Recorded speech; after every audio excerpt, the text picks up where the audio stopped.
Welcome everyone, bienvenue à tous. We are thrilled once again to have Destination Canada with us today, who are responsible for today's session, the positive impact of regenerative tourism. Thank you all for being here. We're recording this session as we're recording all of our sessions, and it will be available on the TMAC website for future reference, so just be aware. And today it is a pleasure for me to introduce today's moderator, an amazing colleague and partner who I've been collaborating with for quite some time, Gloria Laurie from Destination Canada. Gloria is the Chief Marketing Officer for Destination Canada. And as I said earlier, we are so happy and pleased to have now a new strategic partnership with Destination Canada for our entire TMAC family. Welcome, Gloria. Bienvenue.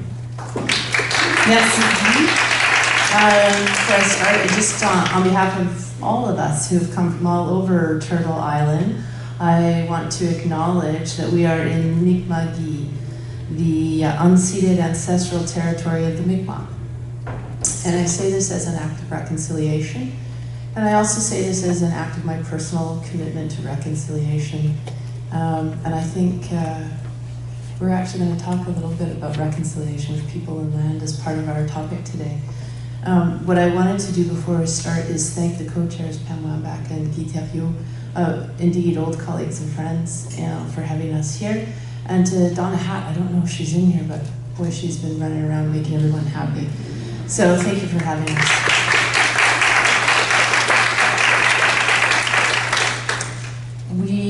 You heard the title, and we had a little chat this morning, and like all good panel folks, we were going to blow that title up, we think, because we really do have to start at the beginning with what regenerative means. Regenerative tourism, the positive impact, and so we've got, so we just decided over coffee to run through.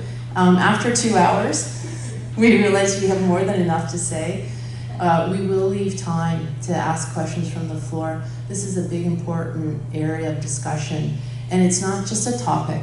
And that's really where we were netting out, which is, this is a way of thinking and thinking in regenerative principles about our own industry that we're in, which is welcoming people and hosting people, and the way that we travel and the way that we think about it. I think there are slides for the panelists whom I have with me. On my left is Julia Cosgrove. You're the chief, no, what is you're the Vice President and Editor-in-Chief.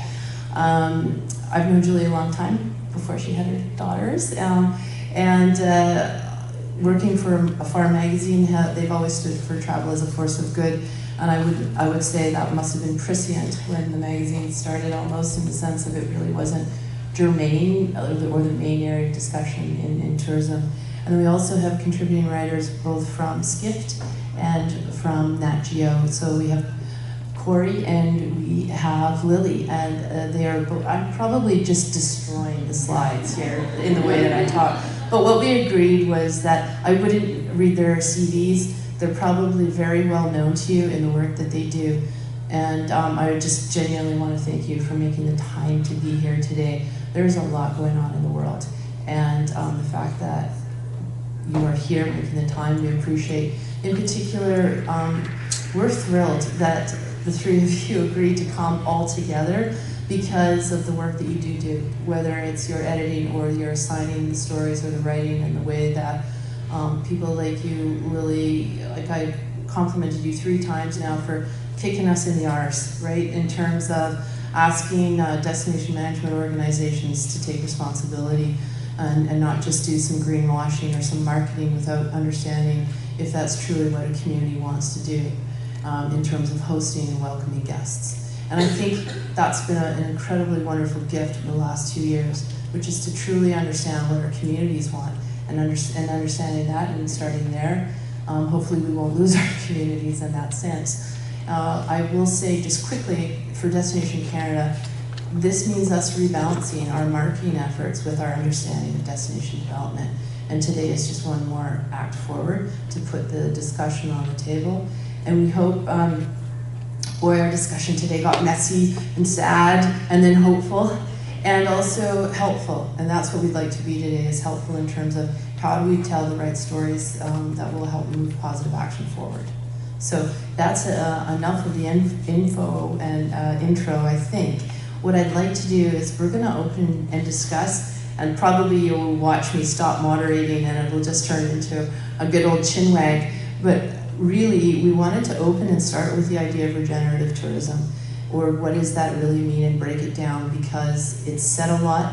In my view, it feels like when I first heard the words social media, and I would be like, yes, and have no idea that, like, kind of in digital websites something and a lot of other stuff. So over time, though, you working through it, understand a lot more. We get shocked. But let's understand what we mean and why we're actually talking about this today. So we didn't even figure out orders or anything, but Julia, I'll just turn to you, and then let's go for it. Yeah, thank you, Gloria. And it's really great to see all of you guys out there today. Thank you for having me. You know, I was saying earlier this morning, when we launched in 2009, we were singularly devoted to what we called experiential travel.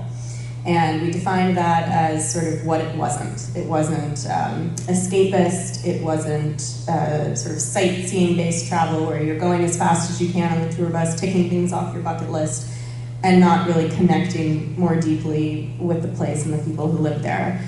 And over time, I think if you search for experiential travel in 2008, when we wrote the blueprint for the magazine, you maybe get 50 search results. Over time, of course, that term became much more accepted and I would say lost a significant amount of meaning. And so I would caution us a bit here. I mean, for the last 2 years, we've certainly looked under the hood of what we were doing and what our mission is, vision and values, and I'm sure many of you in the audience have done exactly the same thing. But I think it's a very important thing to define what we mean when you say regenerative. I think we've tried to define sustainable in sort of 3 parts: economic, social, cultural, and environmental. And I think, unfortunately, sustainable has people think of very sort of small environmental things when they hear that word still. And where I would like to get to is we don't need these adjectives, because what we're talking about here in terms of conscientious travel is just travel, and it's tourism, and it's the way that hospitality needs to be moving today to exist and be fruitful in, we were saying, 7 generations. I'll say 50 years, and I'll leave it there.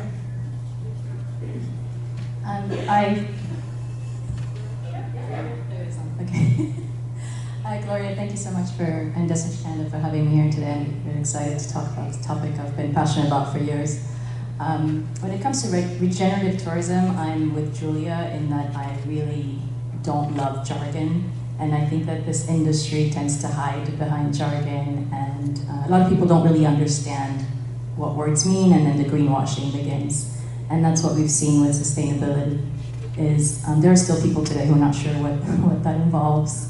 And social sustainability then gets lost in the message. Having said that, I think what I like about regenerative and the word regenerative is, from what I've learned in the last few years of covering this, is that it's actually an indigenous concept of a way of life, which is to protect, to nurture, to preserve, and to ensure that the systems thrive for generations to come, whether it's nature, whether it's communities. And so from a tourism perspective, it means that we want, destination management organizations, tourism businesses, to really create a model in which they are a social contributor. They're resolving problems for their communities, whether or not they're related to tourism, but they want their community to thrive, because in return their businesses thrive as well. So it's a more sort of balanced view, and ultimately that's what we need to keep in mind as media or as PR or as tourism boards is, are we pushing that whole idea of a model?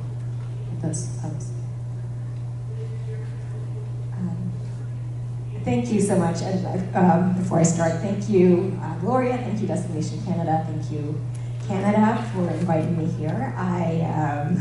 The last time I was in Canada was in December of 2019 in Vancouver, shortly before everything went down. And then after today's news, I might want to stay. So I'll be maybe making some friends, as many friends as I can over here. But thank you again for having me. I do think this is a very important topic. I think the reason we all get so hung up and confused, me included, by the term regeneration, is that in some ways it is so simple, so basic, almost so obvious that it just kind of gets us confused. And why are we talking about it? Because in the end, we're talking about living systems. The definition in the dictionary of regeneration is the restoration of a living system. So the first thing we need to do, rather than start operationalizing everything, which is what we want to do because we're all, want to get our stuff done, is to actually take a step back and understand what we truly need. And so I do think what that means is looking at the earth and everything around it as a living system, as something alive. And if it's alive, then we can see things differently. We see it very, very differently. And I do think some of the terminology that we use has to change. We think of, everything is so machine-oriented, but like the definition, and we say destination, but instead of destination, it really is about place, right? A living place. Instead of hotels and restaurants, we're talking about hosts. And instead of consumers, which we love that term, and travelers, we really are talking about visitors and people. So I think if we can see things differently, and I do think that regeneration is more an approach rather than a prescription, and so we have to actually see things differently before we can act on it. And I do think once we see things differently, some of those answers will start to appear, working together.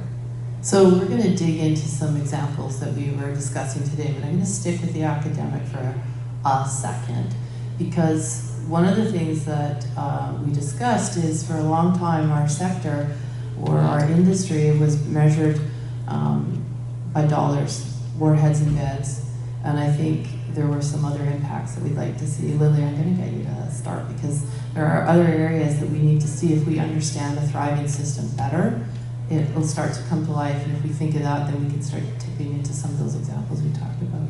Right, so at the beginning of last year I wrote a piece that the headline is something like tourism desperately needs new metrics. And it has been the case for a long time, even pre-COVID, as you all know, with over-tourism. And the question really became, what is the true cost of tourism? This industry has been so focused on catering to the visitor and making the visitor the king and worrying about tourist experiences. But what's the experience for the communities that you're visiting? And so that's just gotten lost in the conversation. And the reason is because of the metrics, as Gloria was saying. If we only focus on arrival numbers, which do matter, I don't think you can convince anyone in the C-suite that his events don't matter, but there are other aspects that are now imperative that need to be measured. What is the impact on the place of living? And we were saying this all the time, even now. And so it really behooves every destination now and every tourism business to come up with their own new metrics to measure success, and with change comes a chance to innovate, and it's, I think, basically that the industry's not going to have a choice. And I know that at the European level, they're already discussing this, of coming up at the European Union level, of coming up with new tourism success metrics for European destinations, which is a huge, huge thing. That never would have happened maybe 3 years ago. And hopefully that will trickle to other places, because these are the topics that come up, congestion and quality of life going down. And at the same time, we don't want tourism to become the poster child for everything that's bad. And that's the way it's going. It's been going that way, so how do we reverse that with? Right. Well, Bhutan, remember 10 years ago, pioneered the concept of the gross national happiness index. And so rather than measure economics, what is the money coming into a place, they measure the happiness and how do you measure happiness? It seems difficult, but really it's all about community support, it's about health, it's about security, it's about safety, it's about residents being happy and being in their homes. And so measuring that, it's really a much better marker for a destination and a place. And interestingly enough, Bhutan has a policy that requires visitors have a minimum amount, I think it's $10,000 to spend coming into the country. Now, I don't know how they monitor that, but interestingly, that decision to measure happiness has created policy and actions that mean people will need to be having high value, leaving money in the community instead of extractive. So I want to mention Panama because I think Panama is on really the cusp of doing something super creative and important, which is they launched I think it was last 2 years, a new master sustainable tourism plan for their country as a whole. And this became policy to put nature and culture at the forefront of their tourism industry and ensure that it means that their systems are going to thrive, whether it's their biodiversity or their indigenous groups or all sorts of host communities as well. And so it's become state policy. So it's coming down from the top, and they are completely reinventing the way that they are creating tourism products. So they're creating trails, nature trails, going through the heart of Panama and then, going through some of the villages and communities so that everyone gets to participate and offer some sort of service. They're also, meeting face to face with the heads of indigenous tribes, and leaders, which has never happened before. I spoke to the head of the tourism ministry there, and he was very honest and said, that had never been done in the history of tourism in Panama. We've never met face to face with an indigenous community to say, what kind of tourism would you like, or do you want tourism in your community? So some of them have signed up. They're starting with 10, and they're going to empower them to enter the tourism chain, because that's the whole other side of it, is how do you create a product that's sold to the tourists. And I think Panama, actually, from what I understand, is a very good example of what Maury said about us working together, because they've sort of laid out this strategic plan at the policy level, and they want to work with other countries and other municipalities to sort of follow suit. They've set these sort of standards in place, and they don't want to just hoard that knowledge or keep it to themselves. They understand that this is all one big world, and if we get more countries thinking like this, acting like this, it behooves us all. Yeah, because the climate emergency isn't in one country at a time. And I think where this is also going, you mentioned those three principles, sociocultural, economic, and environmental. And Lily, where you're taking me is the discussion that we had on diversity and equity and inclusion, in terms of this being part of the system of thinking. Like if this is going to actually advance net new benefits in the system, there has to be good examples of understanding of inclusivity in order to have those perspectives. And I'd just love you to you all had amazing examples of where you're seeing that and the positive impact. So starting to get in behind the, why behind the inclusivity and the benefits too. I mean, we both talked about Deb Haaland, who's the Interior Minister in the U.S., and they, just this week they announced a never-before partnership between the indigenous tribe that has lived in Bears Ears, the National Monument, and the National Park Service. That is a first in the U.S., and I actually think, looking at my knowledge is much more cursory than everyone in this room, but I think that there are lessons for US DMOs to learn, not only DMOs, but policymakers to learn from what you all are doing in Canada, acknowledging that this work is never done. You may think that you've made, your scorecard is looking good, and you may have made, changed the sort of makeup of your stakeholders, your employees. It's not done, it's never done.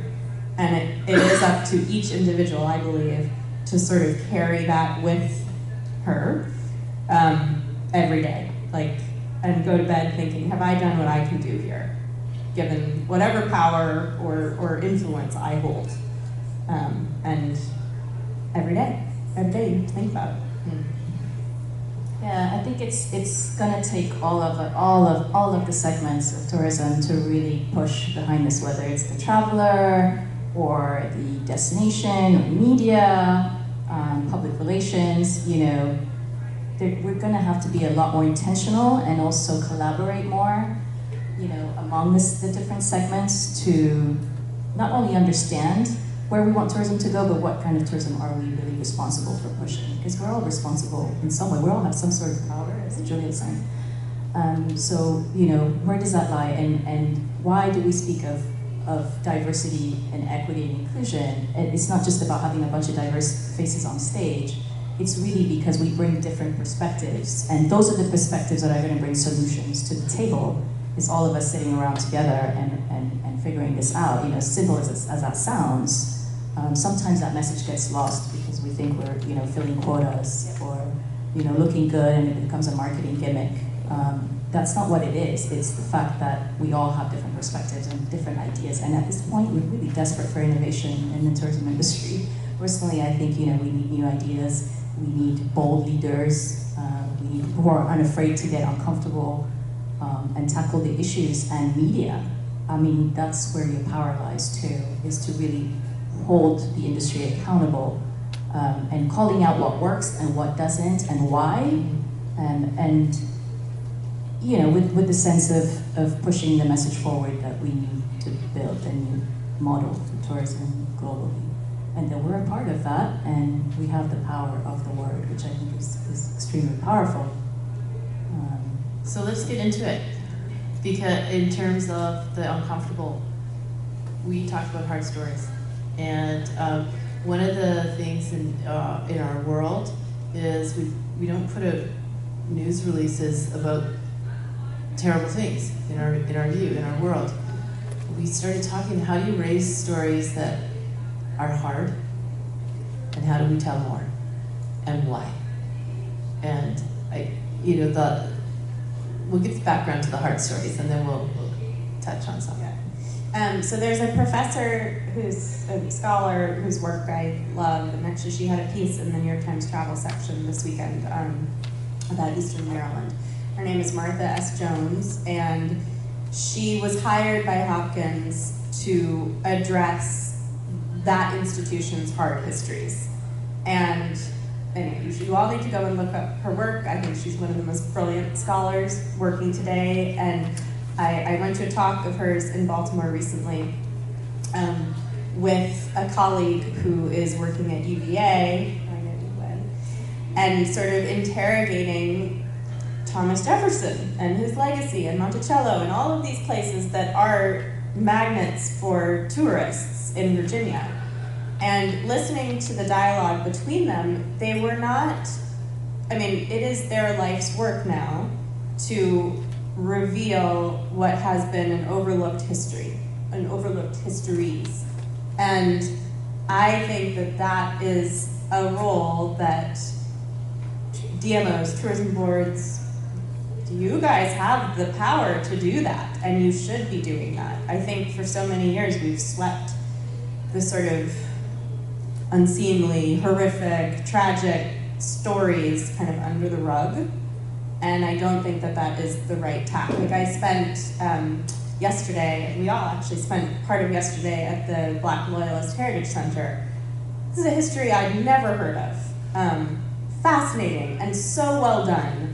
And I just think we need more stories like that to get people, to get travelers to be thinking about, get guests to be thinking about these deeper stories that make up the sort of contemporary experience of a place. And I think that applies to every single destination in the world. Every single place in the world has stories like this. Nori, you had a great example in Israel. Oh, yes. Well, actually, first Kansas City barbecue. I was in Kansas City, actually, as Lily was, I was in Kansas City recently, and they talk a lot about their barbecue, Kansas City barbecue, Kansas City jazz, and often that's where they stop. But what unites Kansas City barbecue and Kansas City jazz is that there were both contributions by the Black community in a city where segregation and redlining were one standard practices. And there's a direct connection there. And that's the place where one can give context. You're talking about Kansas City, you're talking about barbecue, you're talking about jazz. Don't stop there, make that connection. Kansas City, in fact, was where they invented redlining. And if you Canadians don't know what that is, it's where they literally drew a line and they allowed people Black people to live in one side of the line, and on the other side of the line, they weren't allowed to live there. So that's where Black redlining was invented. And, you know, I do hear a sense oftentimes from PR, oh, well, we can't tell that story, it's a little hard to tell. But honestly, dimensionality and complexity are actually good for places because they invite people in, they allow you to go deeper, you can provide context. And when people want to stay, they want to learn more, and they want to come back. And isn't that what we're trying to do anyway? So they stay longer and they come back. And whereas, you know, if it's a quick one and done, then, you know, who needs to go back to Kansas City? But if you want to learn more, here we go. Just give your example from Israel with the discussion. So Israel, there's a tour that you can take in Jerusalem actually, and it's a dual narrative tour, and it's given by a tour operator where they invite two guides. So instead of one guide, you get two guides. One is an Israeli, and the other one is a Palestinian. And you go to the same sites, and you see the same thing, but with two different perspectives. And these dual narrative, or actually not just dual, it can be multi-narrative tours, can be so eye-opening. And in this particular tour, there's open discussion. Nobody has to agree on anything. There's just, here's how I see this particular event, here's how we see it, this is how we feel. And you know, the conversations that come out of that are so enriching. That's how solutions happen, actually, and it's beautiful. And one other great example, I think, is the Great Bear National Rainforest, the Great Bear Rainforest. And 20, 30 years ago, people came together at the table, discussing all these stakeholders coming in, really didn't have any agreement for many years. I'm preaching to people who know better, obviously, but to me, seeing it from the outside, it's an incredible story of different perspectives coming together, and what ended up happening, an economy built around tourism and conservation. And in so doing, protecting like a swath of land the size of Ireland, and also protecting and maintaining 26 First Nations. And I mean, isn't that a beautiful thing? And that comes out of hard, difficult histories and conversations. You have to ask the right, I mean, those are so amazing, and I know that we've all experienced, you know, three of us, and I'm sure many of you in the room, and to me it's always sort of, tourism boards are only going to do so much. I really don't see, maybe I'm too skeptical, but you know, not all destinations, obviously I don't want to generalize, but many tourism boards are just not going to go that route. And I don't see that changing anytime soon. I think they're still with the happy, you know, the happy picture of tourism, and you know, they don't want to talk about the bad stuff, even though every single destination has the good and the bad and the ugly. But it's our responsibility as media to get curious and to get under the layers and the multiple layers of all of these stories, because not only does your story get richer, but publications also want that too, ultimately. And so, and then you're driving change that way. You know, it might seem like a small thing, but it isn't. You know, and then maybe eventually the essentials are like, okay, you know, we need to reckon with this. But I don't think that. Well, just, you know, they should, but I just don't think that we should wait around. Let's go back to my measures. If we, at Destination Canada, we say that our vision is to impact the wealth and well-being of Canadians and enrich the lives of our guests. And so if we're looking at enriching the lives of our guests, and they just went, to your point, okay, I went there, I don't have to go back. Versus the hard, tell me more. And I'll bring it back to last night. Guy and I were up front, and I was sure the Acadian band was going to tell us more. And I said to Guy, I'm like, here we go. And it was almost like this invitation to say, like, come on, give us a little more. But they, to your point, they stopped. Now, they probably stopped because we don't feel like we have that permission right now on stage to tell the true story or the full story. It only went so far as we're very proud, we're French. But this morning I was like, no, the English kicked the French out. Why do you think there's Cajun culture down in Louisiana? Where do you think the Acadians got shuffled off to? If they survived, right? But it makes the story deeper, and it connects our history, and it gives you more reason to know more. And I just think if we could encourage that, it may give us courage and permission as DMOs to say, well, sorry boss, that was my job. You told me to enrich the lives of my guests. They didn't want a veneer over this. They wanted to understand so that we can move forward in a way that is better. And I think that the types of travelers that we're talking about right now who would be interested in regenerative, it's also so hard to say, regenerative. Good truth. Yeah, so much better. That they really are either traveling their values or aspiring to travel with their values, and part of that is wanting to know more and know that their dollars are going back into the First Nations community that they are spending time in, and knowing that the housekeeper who's working at the hotel is getting paid a fair wage, which I know we're going to try and talk a little bit about. Like, you do want to feel like your purse is going towards something good and not something exploitative or extractive. And everybody is on this journey in sort of a different level. But I do think that knowing that, okay, this is good, and I'm learning, and I'm enriching myself, and I feel like this is a happy, content community. It goes a long way with travelers, I think. Yeah, and so where Julia's nudging me into, which is, thank you, it's always good, is this idea that if we really do understand regenerative, we're going to be thinking about it, well, where are the stories about the workers?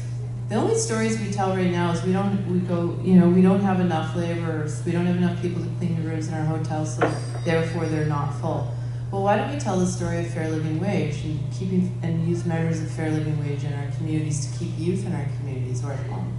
And where we went to is, I was giving an example recently.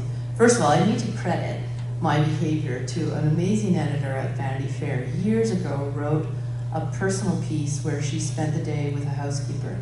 Do you remember that? Oh, it changed me forever. I was weeping by the end. So she spent the day with the housekeeper. I think that normally the housekeeper did 10 rooms. They were only able, the two of them, to clean 4. She went home with her driver. Her housekeeper went home for a 2-hour bus commute. And she just talked about, like, she could barely walk. She was, like, sore and exhausted. And and this comparison on this, and it just struck me. We give the person who went around the corner and brought our nice car to us $10, $5. But that person is in grueling labor job, maybe at minimum wage. It wasn't. So it changed me forever, and I always wanted to leave a tip, and we were worried. This came from another piece where you were talking about leaving people behind as a means of digitization. So full digitization could take away guides' jobs, but in this case, digitization seemed to impact the ability of a housekeeper to get a tip. I was trying to leave housekeeping a tip, went down the front desk, do you have a cash drawer? No, not since COVID do we keep cash. I'm like, oh, well, could you add a tip to my bill? No. Do you have a cash machine? No. But there is a liquor store 3 blocks down. It opens at 11 and they will give you cash if you purchase. Okay. Yeah. In fairness, this happened in my state, California. Sunnyvale, California, right outside where lots of money is in Silicon Valley, and yet there's no system in place.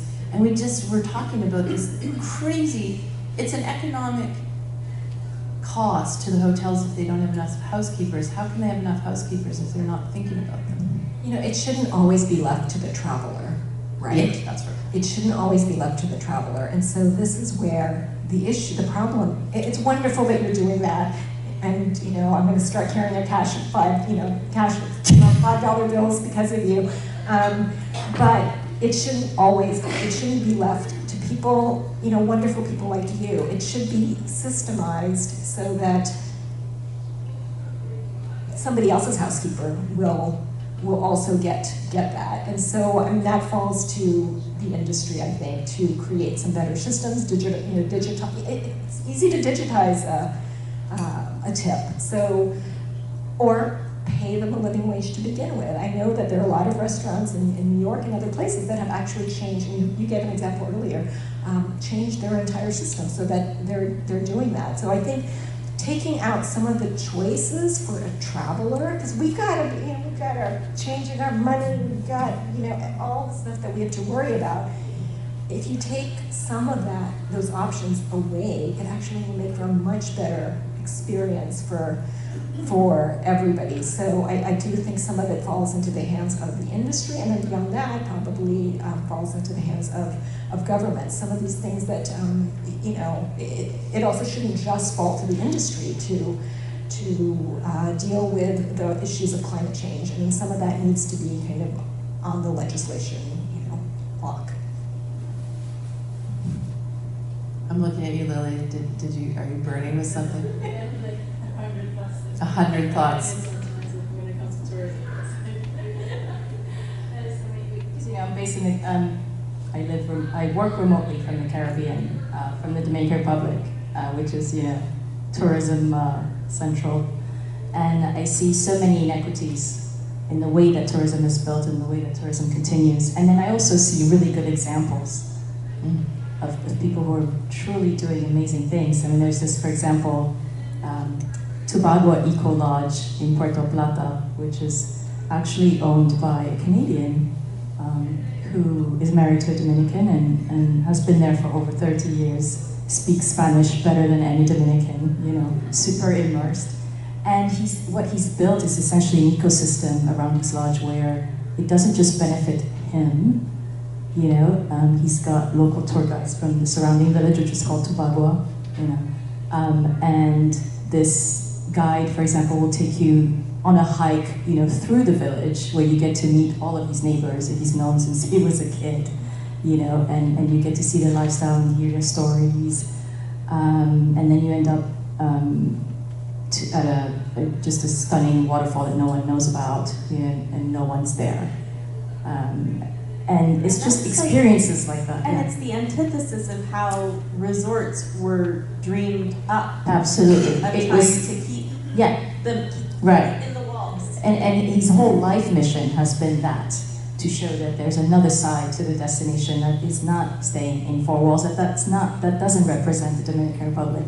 Nothing about all-inclusive resorts are Dominican, you know. And so it's incredible to see the power of the private sector when you have someone who's dedicated to that, and the many lives that business supports, including the whole community around it.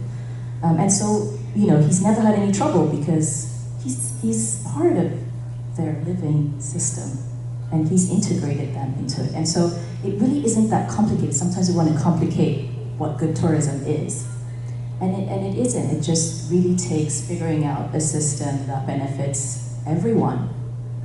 Including the business. Yes, and also including the place. I think oftentimes what's forgotten in a lot of these conversations are, well, one, the residents of the place, and then the place itself. I thought it was so interesting when last year Quebec, or at some point I read that there was one of the rivers, Magpie River, was given official legal personhood status in Quebec, allowing the river to be free of pollution if it wanted to have legal representation, to sue if against development, and I think it's a great example of I guess the Innu people consider that river sacred because it provides medicine and food and life.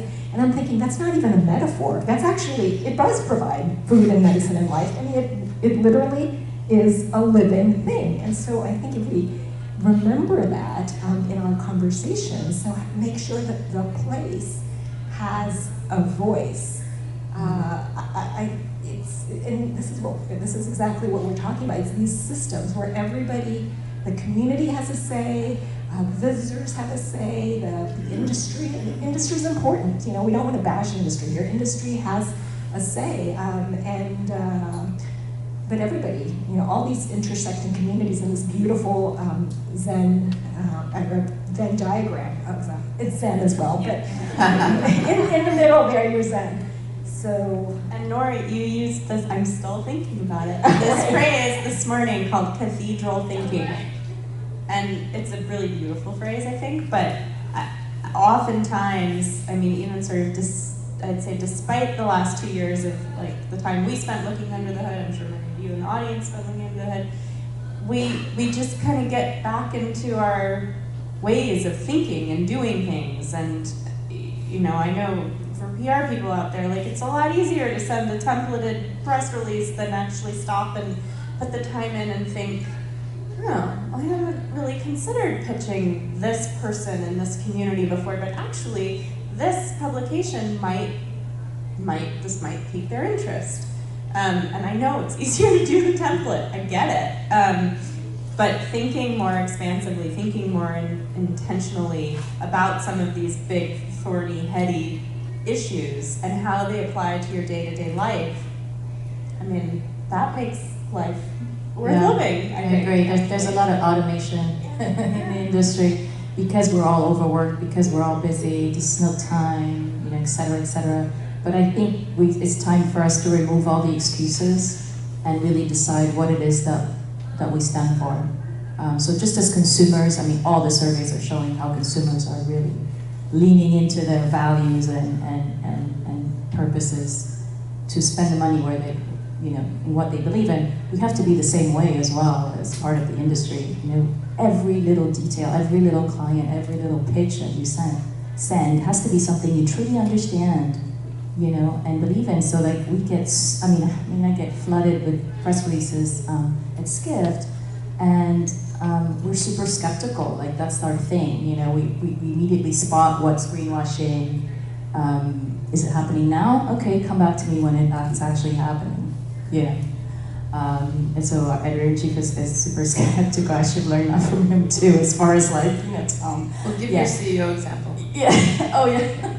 So like, don't pitch me stories about your CEO.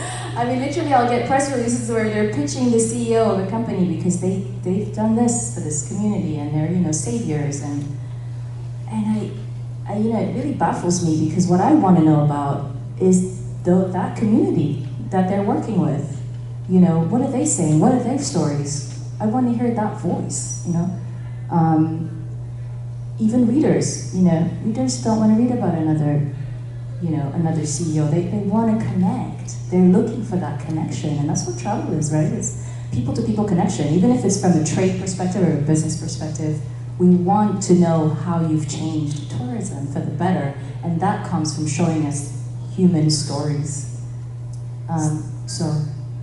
Something I really appreciated about speaking with all of you was that this accountability isn't on industry, isn't on the meeting PR people. It's on all of us. And you actually talked about, Nora, you had examples of communicating responsibly and in a way that is accountable, as consistent as you can and whatnot. Maybe just go into that a tiny bit, because I also... Yeah. I wrote a piece for World Nomads, and it was actually aimed at the media, but it actually applies to any of the communicators. But I think the title was something like, it's more important to be to travel. I'm going to mess it up, but essentially, it's better to communicate. Responsible communication is better than responsible travel. Now, obviously, you need to do both, but the gist of it is that those of us in this room who are professional communicators, we have superpowers, and because we can amplify stories in a way that regular travelers can't. So we are not regular, normal travelers. And so what do we do with those superpowers? We can shine a light on the good guys. So find the good guys and shine a light on them, promote them, because you can amplify their reach. You can also give context to a place. Again, we talked a little bit earlier about how one can give context and meaning, so that, and more dimensionality to a place. But essentially, kind of challenging ourselves to, and we also talked about how we need to model good behavior. I was kind of admitting that I sometimes will buy a plastic bottle of water and drink it, but you will never see that on my social media feeds, because I don't want anybody to get the wrong impression, because people will see that, and if it's okay, then they'll follow me. And so that goes with petting wild animals, with drinking smoothies with plastic straws. The smoothies are fine, by the way. It's the plastic straws. So those are the kinds of things that we need to model as industry. We need to model good behavior, even if we ourselves kind of mess up or don't always do it. Were you going to weigh in there, Julie? I mean, I just for some reason have a very small example in my head pertaining specifically to hotels. Like, I would like to know in a hotel something about the person who is cleaning my room. Or I would like to know, is this hotel really focusing on food waste? Is this hotel doing something around fair wages? And it can be really tiny. There was a woman who I was on a panel with from Marriott who worked on their food waste. And Marriott, huge brand, global brand. And the impact that she was able to have, she and her team across the globe, was enormous. And even knowing in a single property, like, this is important to us here, we're making an effort here, that would change my perception in some small but meaningful way about that particular hotel. And I don't see that often. And another 4 times, I stayed in a lot of hotels. And so I think that's exactly what Nori's talking. It's a missed opportunity to just tell a tiny little story that demonstrates being good and doing something that's good and positive. And it can be personal, or it could be more sort of institutional. But it's a missed opportunity to not tell stories like that, I think. So I'm going to zoom us out. I'm now prep the brains in the room who are thinking, I want a burning question, like, get them ready.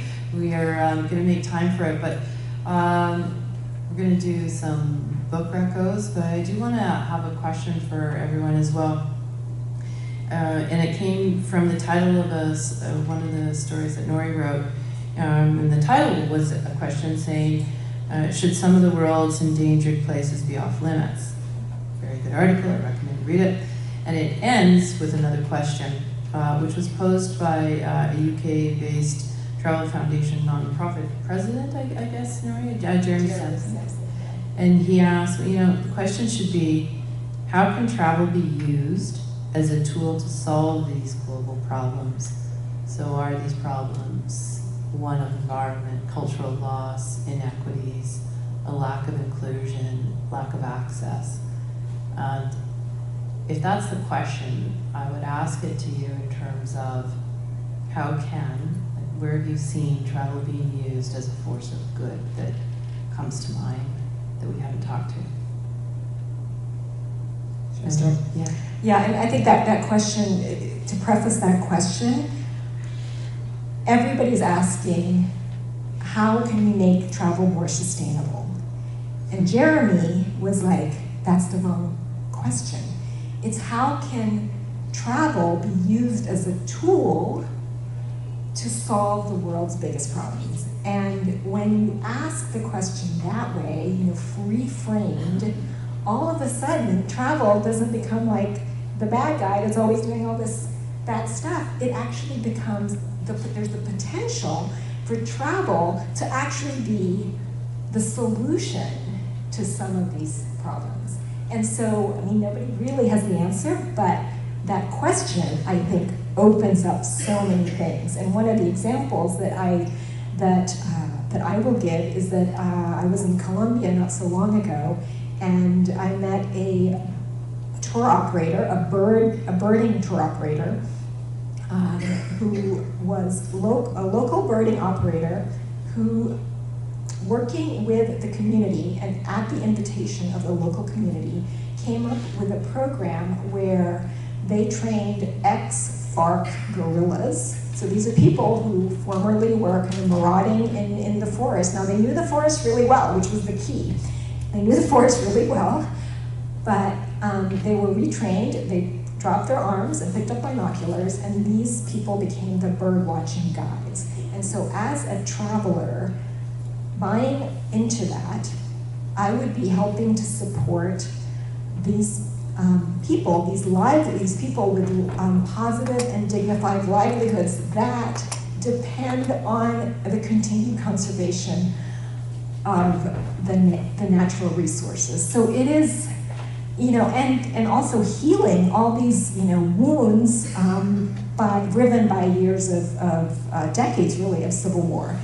So talk about regeneration. That is a great example of what a regenerative approach can be. It can actually heal the world through peace, and it gives me chills, because to me that's a great example, because the question was asked that way. So tourism becomes the tool to solve these problems.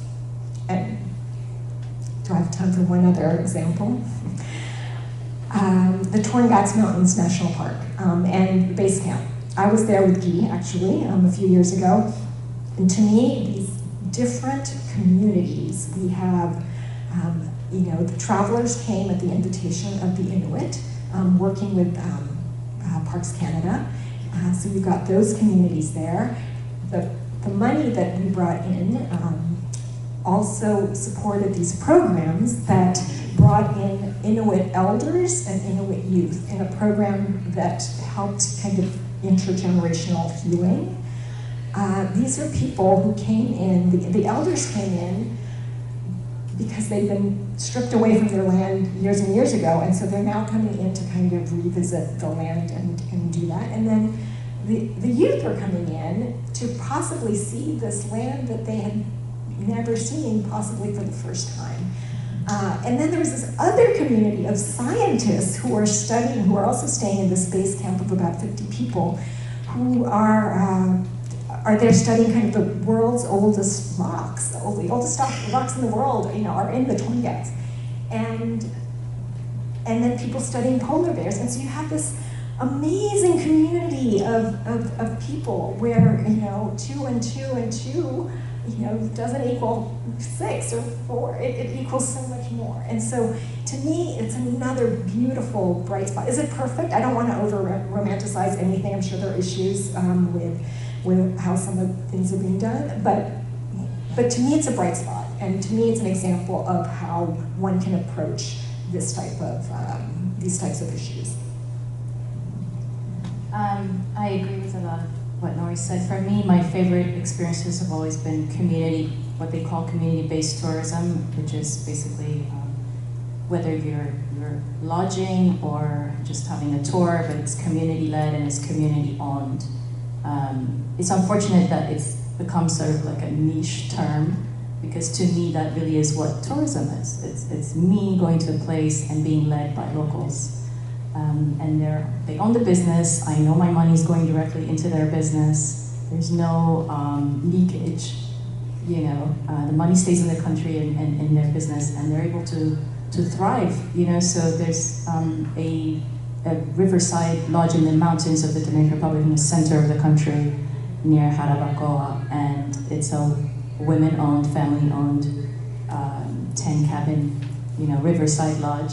And this river is where folks do rafting too, river rafting. And they own the land, so that's definitely a big difference. But they were able to build their business with the help of several NGOs that funded their venture. And the experience you have there, I mean, it's just priceless. That you know, you're with a generation of women, from the grandmother to the mom to the daughter, and it's home-cooked meals, you know, local meals. You're going hiking or horseback riding or river rafting, and they own that business. So, you know, when I was speaking to them, I mean, the money has benefited them so much from tourism that they're building a hospital for their community. They've sent all their daughters to university.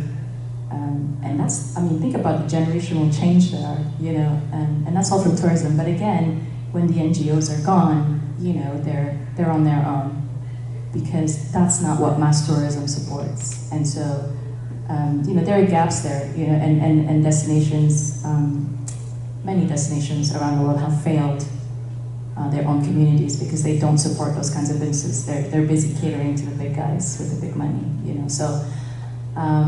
So that's where we can play a role as well, you know, in supporting them and getting that, and by supporting them, you're sending the message, and this is the kind of tourism that I want, you know, that benefits place, that benefits even the environment in which they're in, because they also, you know, they have an organic farm, and by the way, they're also running on a hydroelectric power because of the river. I mean, it's green.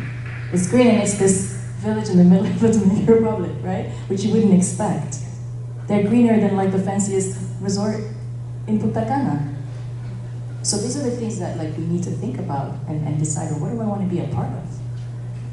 And so for me, those have been the most enriching, memorable experiences, and those are the ones that I really seek out whenever I travel. And you're not just seeking them out personally.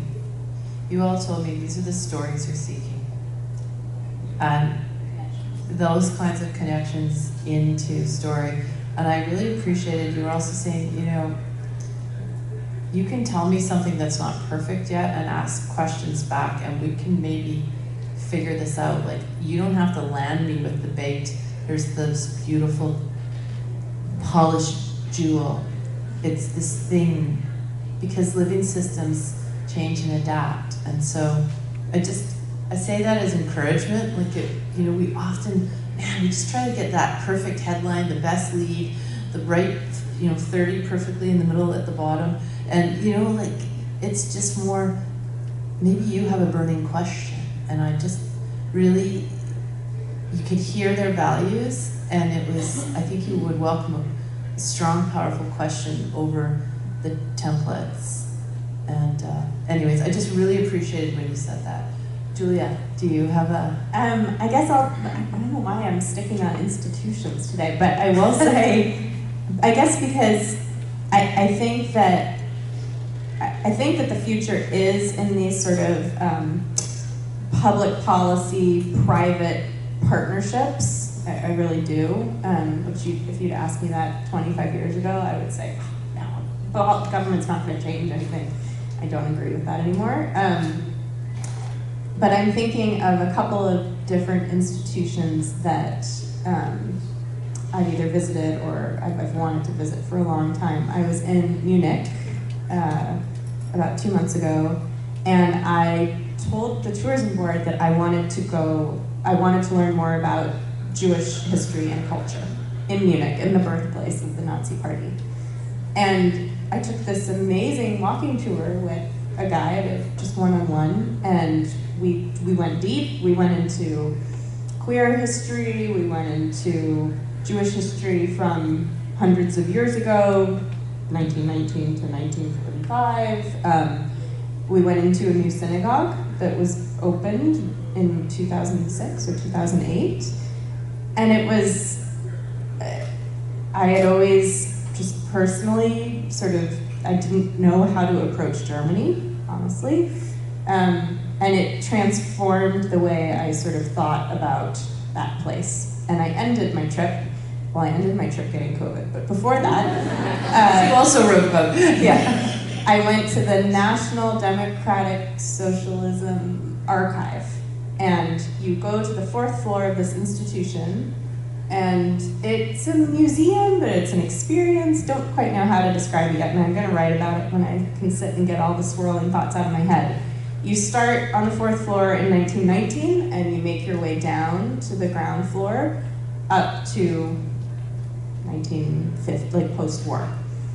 And every single person in the world should go to this place and have that experience, because it is obviously incredibly moving, incredibly horrific, but there are so many connections that you can make to the issues that we face today. And I think that places, again, have the opportunity to tell these stories in all of their messy complexities.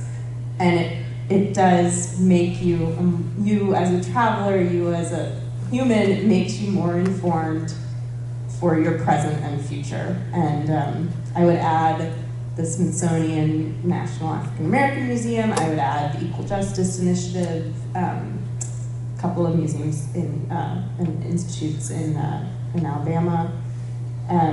Those are the places I'm interested in. Before we get our book club going, are there questions from the floor? Yeah. There is a mic there, but if you project well, I bet you could go for it too.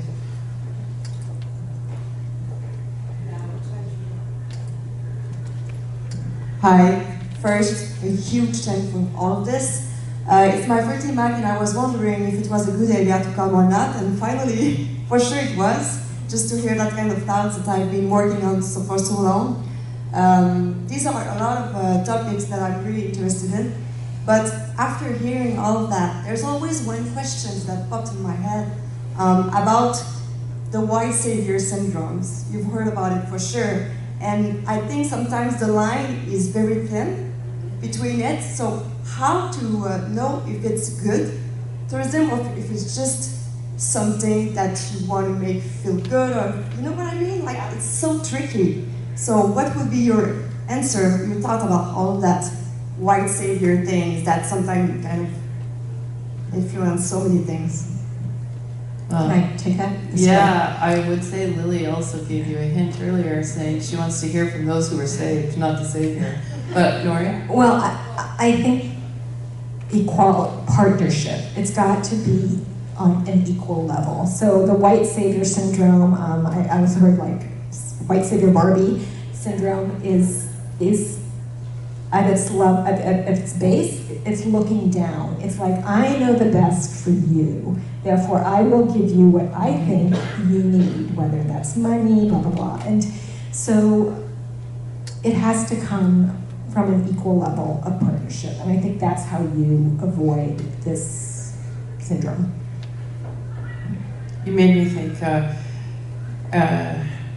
in our own history, as colonialists, we gave indigenous communities white picket fences, and of course they don't even have a concept of border and barrier, right? So winter comes and they're like, well, there's some wood. Might as well make a fire. And yet then we judge them for being ungrateful for just burning those beautiful fences. And it was because we didn't ask what was needed in the first place, which was fuel to keep on, right? Lily, where were you? So for me, that's something I think about all the time. It's not even a niche topic for me. I mean, anything I tackle in tourism, I write about, I put my lens there of equity, inclusion, because we have to remember the roots, right? The roots of tourism and how tourism began. So, as we met mostly, white men, going on leisure trips, and it's a colonial concept. So how do we decolonize tourism is really tricky, because at the root of it, it is a privileged activity still. But the way I think of it is, I look at a certain scenario and I think, okay, who's at the table? You know, who's shaping this particular narrative?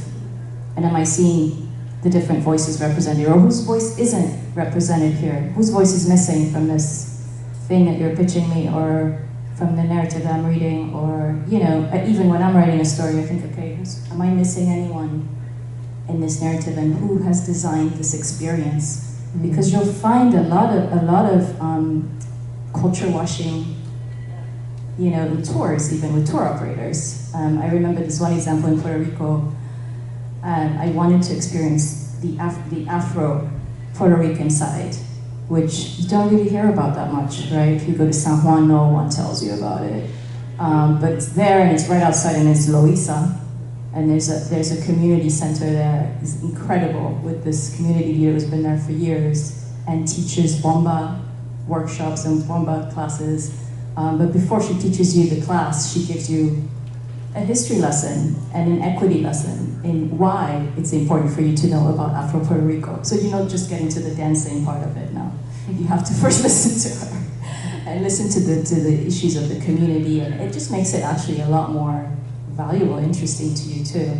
So, but she's telling me that there are tour operators who, you know, because tourists love that whole dance class, you know, idea, will go and offer bomba classes, but they're not originally from that community. They haven't really partnered with them, even though they're a community organization, and they're just in it for the money. So as a tourist, you know, how do you know who you're signing up with? As a journalist, I know the difference, and I ask enough questions that I know. But so that's the problem, and I completely agree with you. So we have to be a lot more discerning in terms of who we're promoting and who we're writing about. You know, do your due diligence. It's extra work, but like, you know, every time and I know Nori, I loved your story for that reason as well, about the writing part of it, the responsibility, because every time you're mentioning the business, you're promoting them, and that becomes part of your brand. So are you really promoting an authentic experience, or are you just being part of the savior train? So yeah, thank you for that question. Great question. I'm getting the wrap up, but we're gonna, Diane. Go fast. It will be quick. I just wanted to bring you back to Canada for a moment. And a lot of our communities are small, resource-based communities. We're not going to have a culture of dance and that kind of thing that can be shared. We're going to have fishermen and loggers, and maybe a Great Lake that people come to, too many of them in the summer. So what does regenerative tourism mean for these places? Like, how do we get to that point in a community where maybe the locals are a little resentful that in the summer, in the winter, they're overwhelmed by tourists for that very brief time? It's a necessary evil, but their background isn't necessarily, I don't know. I went out on a lobster boat and it was super cool, but how do we get regenerative tourism in a way that we understand? It's much easier to understand it in another place, but here it's a little trickier. I mean, could you start with talking to them, talking to the loggers, talking to the fishermen people, and asking them, you know, like if their industries are dwindling, what do they think they could do next? And I know I'm fixating on this cathedral thinking, but it's thinking about all this space up here that maybe none of us in this room have thought about yet. And dialogue and discourse and conversation with the community about some of these issues. I mean, I know in the Sierra, where I live in California, you know, Lake Tahoe has just been overrun.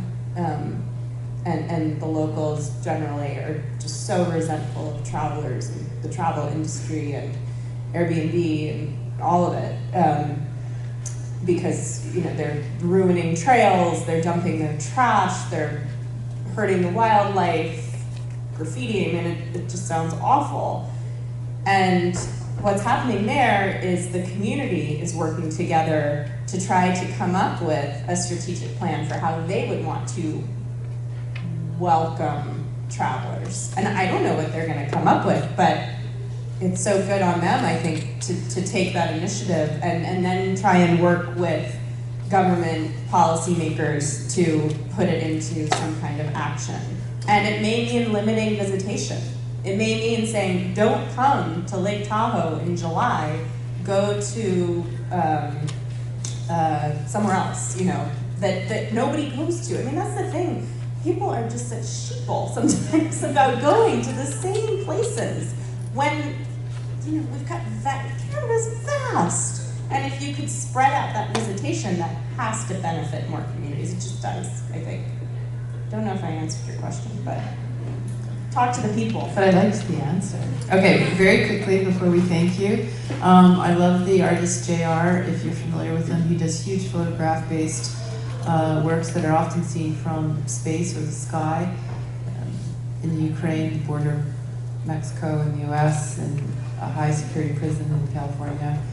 And I love this quote from him. He says, I don't tell people what to think, I just ask them to think.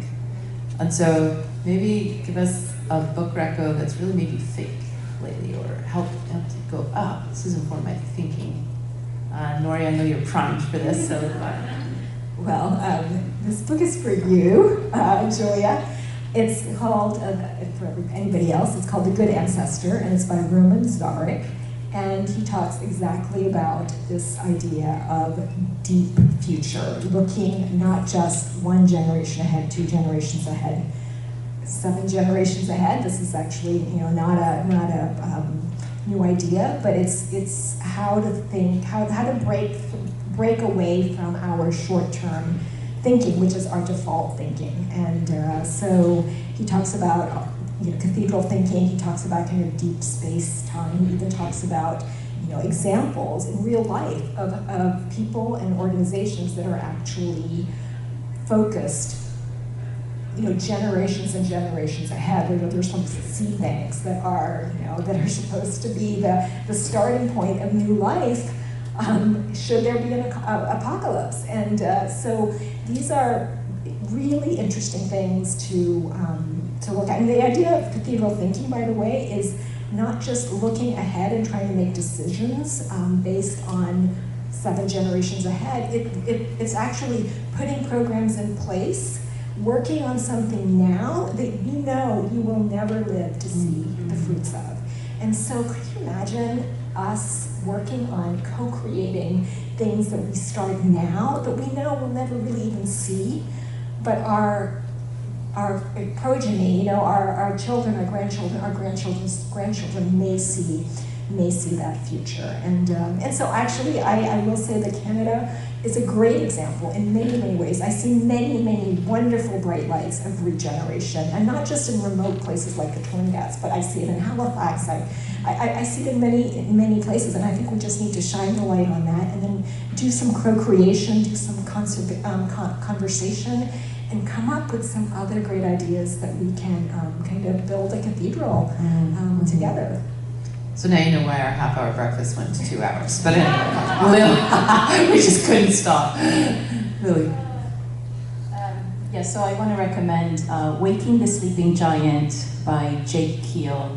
I see heads nodding, so you probably read it already. But it's basically for businesses, particularly businesses in tourism, and showing them how they can, you know, improve the planet and their host communities by doing really small acts along the way of trying to solve problems in an innovative way. So what I love about it is it's so easy to read, you know, so anyone can really absorb it. It's lots of stories in there of how they started each of their sustainability projects. They have actually a sustainability center as part of their resort group, which is Grupo Punta Cana. And you can go and visit there while staying at one of their hotels. One of them is a Westin, and the other is like a high-end luxury, Tortuga Bay. You can visit their sustainability center, and they'll take you on a tour of their different projects. So if you read the book, then you get to go and see the actual projects. But they've solved problems for their communities. Everything from saving an endangered eagle, you know, species in its marine cover, to collaborating with the government to build and subsidize a school for the community next door that is still going, still running, a tech school also. And then, I mean, just all sorts of things that they've solved, including coral reef restoration and hiring local fishermen who weren't making that much money anymore to help plant the coral because they have special skills where they can, dive deeper. And it's just, there's so many real life examples, and it takes away all the excuses from businesses to figure out how they can be a contributor and not just, it's not charity. It's actually something that has profited the business, and how he went about convincing his board and showing them the proof, of how it can be a win-win for everyone. And it's a really great book. Yeah. Thank you. Julia? Mine is fiction. The Overstory by Richard Powers definitely changed the way I look at trees and the natural world, and it's incredibly dense, but in a very brilliant way. His next book is about neuroscience. I don't know if I can do that one, but the trees, yeah, the Overstory. And on the plane here, I read a really great profile of the new president of Chile, who's a 36-year-old, and highly recommend that, from a couple weeks ago in the New Yorker. Nice. Okay, so we've gone over time. Thank you for your time and attention. And we do have, well, TMAC has gifts for you. Guy, tell our guests what they get. Oh. First of all, a big round of applause.